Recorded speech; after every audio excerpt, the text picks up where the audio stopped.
Bonsoir, merci de regarder Sen TV. C'est l'émission TELV, toute la vérité, qui vous revient pour parler cet après-midi d'éducation. Oui, l'actualité au Sénégal, c'est d'abord la sécurité avec ce qui se passe dans le sud du pays, la Casamance. C'est aussi, économique, cette actualité au Sénégal. Ça peut aussi être éducation. Nous avons choisi cet après-midi de nous arrêter sur l'éducation au Sénégal parce que aussi c'est important avec un de ses acteurs, Cheikh Mbow de la COSYDEP. Bonjour. Bonjour Pape Cheikh. C'est un plaisir de vous accueillir sur ce plateau de toute la vérité. Ben, le plaisir est largement partagé. En profiter peut-être pour saluer les téléspectateurs. En profiter aussi pour présenter nos condoléances à la nation sénégalaise suite au rappel à Dieu du vénéré Serigne Sidi Mokhtar, notre guide, mais aussi au massacre inhumain que nous avons eu à enregistrer en Casamance. Oui, donc l'éducation, on en parle. Il y a des évidences dans la vie comme quoi, oui, l'eau mouille tout ce qu'elle touche, le feu brûle, les cheveux poussent. Mais on dit également que c'est une évidence qu'au Sénégal, on a le goût de la brouille et que ça proviendrait de nos maîtres et professeurs. Les enseignants, l'enseignant sénégalais a le goût de la brouille, raison pour laquelle ce corps a du mal à s'accommoder d'une année tranquille, paisible. Vous répondez quoi?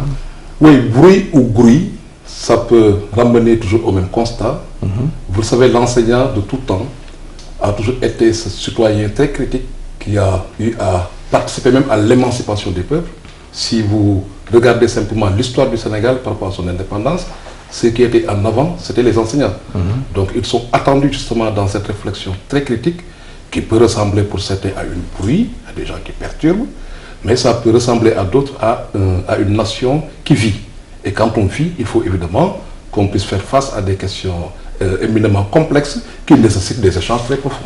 L'intellectuel, c'est celui qui dérange. C'est ce que vous voulez nous dire. C'est cela en d'autres termes. Donc l'intellectuel, il est attendu dans la réflexion très profonde, en termes d'analyse perspective, hein, être un acteur assez proactif, c'est ça qui est attendu, mais il faudrait simplement qu'on ait une conception ou une écoute beaucoup plus positive de cette bruit ou bruit qui pourrait permettre évidemment à ce qu'on puisse tirer le maximum de ces débats qui sont lancés et qui sont développés par les enseignants. Cheikh Mbow de la COSYDEP, c'est encore... La coalition des organisations en synergie pour la défense de l'éducation publique. De l'éducation publique. Oui, nous allons largement parler de cette éducation publique, de votre rôle et de ces mouvements d'humeur. Mais commençons par le privé, l'enseignement supérieur et du côté du privé. Voilà, c'est les établissements du privé, du supérieur, ici au Sénégal, réclament une ardoise de 16 milliards tout de même. 16 milliards au gouvernement du Sénégal. Parce qu'il y a pas mal de bacheliers que nos universités classiques ne pouvaient pas accueillir et l'État les a orientés dans ces établissements privés. Voilà, 16 milliards, c'est énorme, ils ont raison. Oui, moi je pense que c'est une question qui nous impose, qui nous pousse en tout cas à devoir réfléchir sur au moins deux aspects. Le premier aspect, c'est comment faire pour élargir notre carte universitaire. Nous savons aujourd'hui que nous n'avons pas toujours les possibilités de capter et d'orienter tous ces bacheliers. Vous avez vu que le niveau culturel du pays a fait que même le baccalauréat ne semble plus être ce diplôme qui était prisé par tout le monde. Donc il faut évidemment qu'on ait une politique qui nous permette de revoir un peu la carte universitaire. Ça, c'est un aspect. Sinon, ce qui va se passer, c'est de devoir orienter les enfants vers des universités privées avec les ressources publiques. Cela pose évidemment problème parce que nous considérons que les ressources publiques devrait pouvoir accompagner la base, ça veut dire... C'est paradoxal, non? Oui, cela pose problème. Je veux dire, si ça doit prendre du temps, si ce n'est pas dans une perspective bien planifiée où à un certain moment, nous allons avoir évidemment une carte universitaire beaucoup plus élargie qui puisse, en termes de soutenabilité, permettre à tous les enfants d'être orientés avec une orientation assez diversifiée, si on ne le fait pas, évidemment que cela continuera à poser problème. Donc, nous pensons que la problématique liée à la privatisation de l'éducation, à l'émergence du privé dans l'éducation, c'est une problématique posée, surtout au niveau de l'éducation de base. À l'enseignement supérieur, on peut comprendre que le parent puisse être sollicité pour renforcer la formation de son enfant, mais pour ce qui est de l'éducation de base, il va falloir évidemment qu'on... Oui, l'éducation de base, oui, mais est-ce qu'il ne faudrait pas avoir le courage de dire que voilà, l'enseignement supérieur ne peut pas être gratuit que privatiser cet enseignement supérieur et prendre les meilleurs simplement. Oui, mais c'est dit que quand on parle de la gratuité de l'éducation, évidemment que ça ne cible pas l'enseignement privé. Mais ici au Sénégal, on veut orienter tous les bacheliers, c'est pas possible. Oui, mais justement, c'est pourquoi il faut réfléchir justement sur la diversification des offres. Il faudrait que les enfants qui réussissent au baccalauréat puissent avoir des perspectives différentes. C'est ça qui pourrait permettre évidemment de calmer le jeu et en tout cas d'avoir des offres qui puissent adapter à chacun d'entre eux. Il y a l'enseignement supérieur, nous avons des écoles de formation qui devraient être davantage valorisées. On en profite pour saluer tout ce qui est en train d'être fait par le ministère de la formation professionnelle, avec qui on a cheminé durant la foire des innovations en éducation et formation. Ça, c'est un aspect. Donc, il faut diversifier cette palette pour permettre à ce que les bacheliers aient des perspectives différentes et que notre pays ait les capacités de manière soutenable, justement, à pouvoir les accompagner. Je sais que votre tasse de thé, c'est l'école sénégalaise, l'enseignement élémentaire, secondaire, oui. Mais restons un peu sur cet enseignement supérieur au Sénégal. Vous l'avez dit, ça pose problème. L'éventail n'est pas aussi important que ça. Il y a une partie de ces bacheliers qui vont en Europe, dans les Amériques et un peu dans le Maghreb. Et une majorité qui se bouscule pour entrer dans les deux grandes universités, Dakar et Saint-Louis. Il y a les autres universités qui sont à l'état embryonnaire, on peut le dire.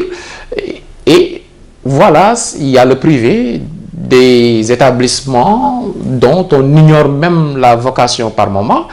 On se demande pourquoi ils peuvent exister même dans ce Sénégal de l'enseignement. C'est plusieurs problèmes que vous avez soulevés en même temps. Déjà, en termes de suivi de notre élite, c'est important parce que moi je me rappelle avoir dit à plusieurs, durant donc, en tout cas des discussions, que la question, par exemple, quand vous prenez le concours général, où nos meilleurs cherchent tout le temps à s'émigrer, à aller ailleurs, et très souvent nous n'avons pas un dispositif de suivi qui puisse permettre en tout cas de pouvoir bénéficier de leur formation, avoir un retour sur leur investissement. Ça, pour nous, c'est un élément essentiel que vous avez soulevé. Le deuxième élément, pour nous, qui est fondamental, c'est que quand on parle de l'enseignement supérieur, évidemment qu'il faudrait travailler à ce que ce qui se passe aujourd'hui, qui a été bien réfléchi par les concertations nationales pour l'avenir de l'enseignement supérieur, vous avez entendu déjà aujourd'hui en tout cas des manifestations d'étudiants, parce que simplement, ils n'ont pas pu percevoir leur bourse depuis 3 mois. Vous entendez ce qui se passe avec les vacataires au niveau de l'enseignement supérieur. Quand on nous parle au niveau de l'enseignement supérieur, qu'il y a même l'avènement des abris provisoires dans l'enseignement supérieur, cela, évidemment, pose un problème en termes de qualité des réceptacles de nos élites. Parce qu'au niveau de l'enseignement supérieur, c'est là où nous pensons avoir déjà un capital humain suffisamment qualifié qui puisse porter l'économie et le développement de ce pays. Donc, il faut réfléchir sur cette question de l'enseignement supérieur en lien avec la carte universitaire, en lien avec déjà même l'année universitaire qu'on ne maîtrise même plus, en lien avec le dispositif de suivi qui permet évidemment qu'il y ait un retour sur investissement sur tous ces étudiants qui sont au Sénégal ou ailleurs. Une année universitaire non maîtrisée. Non maîtrisée. Vous ne savez même plus quand est-ce que ça commence, quand est-ce que ça finit. Moi, quand je regarde les étudiants durant ces dernières années, mais écoutez, je crois que c'est des gens c'est problématique. Finalement, ils enchaînent des années sur des années et cela ne permet pas d'avoir le maximum d'eux. Donc, la problématique liée à l'enseignement supérieur, c'est devenu une priorité. Nous avons... C'est pas de l'hypocrisie, tout ça. On vend du vent dans l'enseignement supérieur au Sénégal. On donne de faux espoirs à ces jeunes bacheliers. Les écoles en management, ça pullule. Les écoles en journalisme et qui n'aboutissent à presque rien. Et des fois, des écoles qui ne sont même pas reconnues. De sorte qu'il faut non seulement élargir la carte, mais maîtriser cette carte universitaire. Il y a des écoles qui, en termes de reconnaissance de leur diplôme, cela est posé. Parce que quand les jeunes réussissent, ils ont besoin de continuer de poursuivre leurs études et évidemment qu'ils peuvent être à la merci de n'importe quelle offre. Donc il est essentiel que cette offre puisse être davantage maîtrisée, mais il est surtout essentiel que notre pays, qui est un pays en construction, qui compte sur un capital humain de qualité, que notre pays puisse avoir une planification par rapport à l'orientation, au suivi, à l'évaluation de ces étudiants ou de ces futurs cadres de l'école. Donc ça, pour nous, c'est un élément qui est essentiel et qui devrait évidemment... Cela demande du courage. Du courage politique. Du courage politique, une vision politique, une planification certaine. Oui, mais globalement, supérieur comme secondaire, dans ce secteur de l'enseignement ici au Sénégal, est-ce qu'on peut dire qu'on déplace les problèmes, on ne cherche pas des solutions durables? Ben, en tout cas, moi, ce que je peux constater, c'est que souvent, on est en termes d'analyse sur des effets. Quand on veut résoudre de manière profonde et de manière durable une question, nous ne devons pas simplement nous limiter aux effets, à ce que nous voyons. Mais il faudrait qu'on puisse aller beaucoup plus en profondeur sur les racines du mal. Regardez ce que ça passe. Chaque fois qu'il y a effectivement des crises, la réflexion, c'est comment calmer la crise, comment sauver l'année universitaire ou l'année scolaire. Nous en sommes là. Les enseignants, ils parlent de trop. Vous avez parlé de bruit ou de bruit. Cela pose problème. Or, nous devons évidemment aujourd'hui être dans une dynamique de solutions durables, solutions structurelles. Et ça, pour le faire, il faut s'attaquer aux causes, à la racine. Aujourd'hui, tout ce qui se passe dans le système d'éducation et de formation, nous savons aujourd'hui, en tout cas, la profondeur du mal, nous l'avons analysé. Il y a un consensus qui a été établi sur ces perspectives-là. Il faudrait évidemment résolument qu'on aille attaquer le mal à la racine. Oui, et à quoi servent alors ces conclaves, ces conférences et même ces assises autour de l'éducation au Sénégal? Oui, parce que vous savez, ces conclaves, c'était important, à notre avis, que les gens puissent avoir une dynamique, être dans une dynamique de construction plurielle et inclusive, participative, du consensus qui doit être établi. Ça, c'était important. Mais au-delà, ce qui est plus important et qui fait qu'on peut se poser la question que vous venez tout de suite de me poser, c'est notre pragmatisme à mettre en œuvre les consensus qui sont établis. Vous savez, en termes de réflexion, en termes de maîtrise du système d'éducation et de la formation, toute la théorie a été faite. On ne peut absolument plus inventer. Toute la théorie. Toute la théorie a été faite. Nous savons ce qui ne va pas. Nous savons où est-ce que ça ne va pas. Nous savons qu'est-ce qu'il faut faire pour le solutionner. Oui. Je le sais, vous le savez, les Sénégalais le savent. Oui, le problème. Voilà. Maintenant, le problème, c'est en termes de volonté politique d'une part, de pragmatisme dans la mise en œuvre, d'opérationnalisation et du coût. Parce que la solution, c'est comme quelqu'un quand il tombe malade, ça a un coût. Maintenant, est-ce que le Sénégal est prêt à supporter ce coût pour qu'enfin qu'on ait un système d'éducation de formation qui puisse répondre aux commandes des différents secteurs? Il faut le dire alors, il faut du sérieux. Il faut du sérieux. De la part de tous les acteurs. De la part de tous les acteurs. Ça, pour nous, c'est essentiel. Le gouvernement comme le corps. De l'engagement et de la responsabilité aussi. Parce que chacun a une responsabilité face à ce qui se fait et chacun doit jouer pleinement et entièrement son rôle. C'est ça qu'il faut faire parce que, comme je l'ai dit, nous savons où est-ce que ça fait mal et nous savons quel est le remède qu'il faut évidemment apporter. C'est grave, hein? Oui, c'est grave et inquiétant parce que, vous savez, même au-delà de ça, en termes de ressources humaines, le Sénégal, c'est un pays quand même qui regorge de ressources humaines de très très grande qualité. Si nous arrivons à faire sur place sur certains aspects, parce que toutes les questions qui sont aujourd'hui posées, c'était des questions qui étaient là il y a 5-10 ans, donc ça veut dire qu'il y a évidemment un problème de sérieux, un problème d'objectivité, un problème de détermination et d'engagement à résoudre de manière définitive cet aspect-là. Ok, donc le Sénégal s'autoprogramme à l'échec alors, quand on parle d'éducation? En tout cas, nous parlons, lors des dernières assises nationales, on a parlé de l'école de la réussite. École de la réussite, ça doit être au-delà du slogan, une dynamique qui doit avoir des fondements sûrs. Quand on parle d'école de la réussite, il faudrait qu'on puisse accepter de soutenir déjà certains déterminants. Je pense à l'environnement des apprentissages. Est-ce que nous avons des écoles qui soient dans des environnements propices, des environnements assez attractifs pour que tous les citoyens puissent pouvoir jouir et réussir? Quand nous parlons d'école de la réussite, nous pensons aux supports qui doivent accompagner cette réussite. Nous pensons à l'enseignant justement. À l'enseignant qui, s'il n'est pas de qualité, s'il n'est pas motivé, s'il n'est pas suffisamment formé, ne peut pas nous conduire vers cette école de la réussite. Quand on parle d'école de la réussite, on parle aussi, on pense au management et au pilotage du système. Comment faire pour que la réussite puisse être une sorte de solidarité de tous les citoyens. Nous avons tous une responsabilité face à ça. Moi, j'ai été en Inde. Ce que j'ai vu, c'est que l'enfant, il y a une sorte de solidarité de l'enfant. Il apprend à l'école, il est soutenu par les médias à travers les programmes, il est soutenu à la maison par des cours de renforcement et de suivi, il est soutenu par ses frères et sœurs qui sont à l'université, par des cours d'encadrement. Donc il faudrait qu'il y ait toute une dynamique, tout un dispositif qui fasse que chacun est valorisé et que chacun accepte de mettre son maximum. Il est soutenu aussi par une société civile active, une société civile robuste et une société civile autonome qui sait être objectif sur les questions et qui y a des propositions à mettre sur la table. Ça, si nous ne le faisons pas, nous allons encore continuer de parler d'école de la réussite avec pour résultat 30 ou 40%. Ça veut dire 6 enfants sur 10 qui vont échouer. Ça, c'est pas ça de la réussite. Oui, 30-40%, oui, ça fait partie des meilleurs résultats au bac, 40% ou au BFM et même au certificat. Jamais plus de 50%.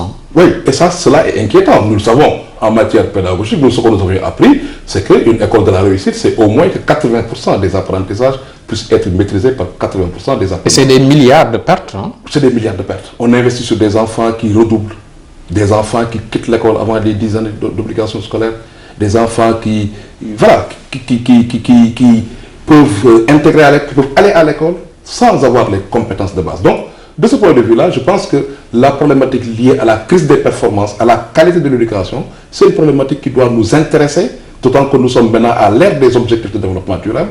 Il faudrait évidemment qu'on arrête tout ce verbiage-là et qu'on soit plus concentré sur des stratégies qui nous permettent à très court terme de résoudre cette question liée à la crise des performances. Il n'est pas acceptable que le Sénégal veuille, je ne sais pas, chanter ou s'auto-satisfaire des résultats de 40 ou 50%. Apparemment, les gens même ne cherchent qu'à, quand ils atteignent 50%, ils semblent être satisfaits.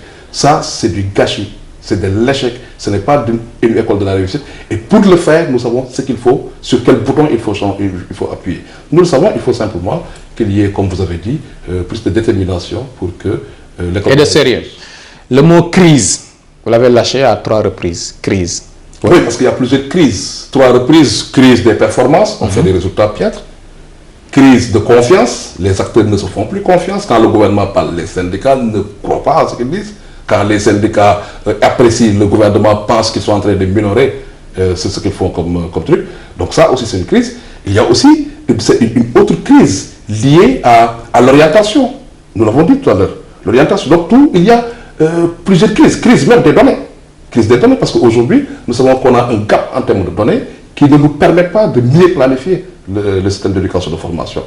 Est-ce que nous savons combien d'enfants ne sont pas encore inclus dans le système éducatif? En tout cas, une dernière revue que nous avions menée en nous appuyant sur des résultats de l'ANSD et les résultats de l'USAID avait démontré qu'on avait 1 500 000 enfants qui étaient encore hors école. Cela est énorme pour un pays. 500 000. Ici au Sénégal, cela est énorme en 2018 pour un pays qui se veut développer. Donc, quelle est la stratégie planifiée qu'on met en œuvre pour avoir des données, d'une part, mais d'autre part, adresser cette question à partir évidemment d'une vision du bien. Donc, il y a évidemment plusieurs crises qui sont là et qui font que nous devons évidemment les adresser, cette fois-ci en termes de solutions et non plus en termes de discussion, parce que la discussion a été faite, comme j'ai dit, la question est suffisamment maîtrisée.